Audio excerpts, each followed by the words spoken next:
This is Steve Ackley of the Virtual Open Mic, and I'm going to be showing you how to make these very festive coronavirus lanterns. These will be perfect for your social distancing parties during the summer. I'm making these for the Virtual Open Mic Palooza, which is happening this Saturday, May 23rd, starting at 6 p.m. instead of 7. We're going to be having people from all over the country. A lot of people who haven't been on the show for a long time are going to come back.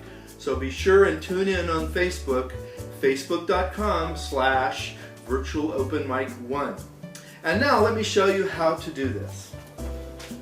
What you will need are paper lanterns that you can buy at any hobby store, cotton balls, Q-tips, red glitter, red paint, white glue, a glue gun with glue sticks, masking tape, and LED lights to light up your lantern.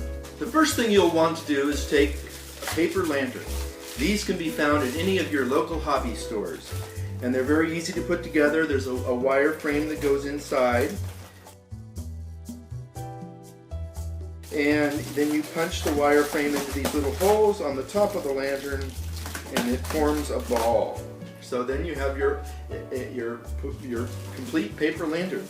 Now what I like to do next is take the paper lantern and put some masking tape over the bottom, because you're going to be eventually putting some lights into this lantern, and that'll prevent the lights from falling through the bottom. So you take a piece of masking tape, put it over the bottom like this, then take another piece of masking tape and make a little cross, I guess you call it, just to prevent the lights from poking through the bottom. Now the next thing you're going to do after you have your bottom sealed is spray the lantern red.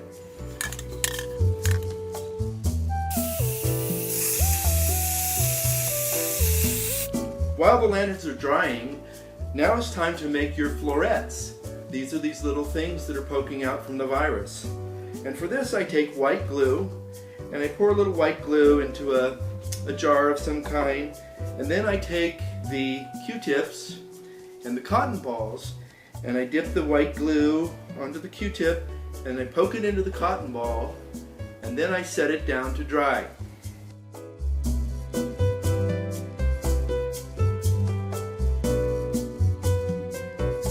While the paint is wet on these, I also sprinkle a little glitter on, just to give them a little extra shine.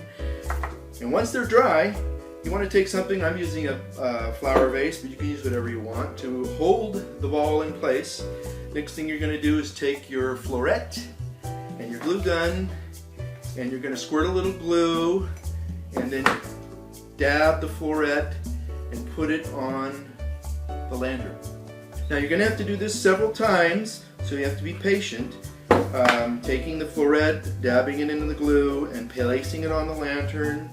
A small ball like this takes 15 Q-tips and cotton balls, and it takes about 1.5 minutes to dry if you're using hot glue gun.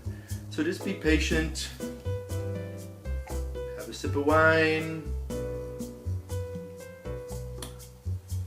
blow on the thing.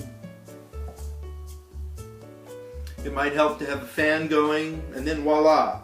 And whenever you use a glue gun, you know you have all these stringy things that you have to detach, so make sure you get rid of the stringy things. And then you're on to the next floret, and you're on the way to creating your virus. Okay, so once your virus is dry, the last step is to put in the lights. So you take your virus, make sure it's thoroughly dry. Like I said, I like to let it dry outside. Take your virus, if I can get it off the string. There we go. And then you want to very carefully put the LED lights in. And this is why we put the masking tape in the bottom. So you can just kind of shove these in. These are LED light strings, battery operated. They're, you can replace the battery, but you can also just throw them away when they're done. Make sure you dispose of the battery. in an environmentally safe way. Turning the light on now, and we'll see the full effect. Woo! And there you have your coronavirus lantern. Oops, let me put this in there. Coronavirus lantern. Woo!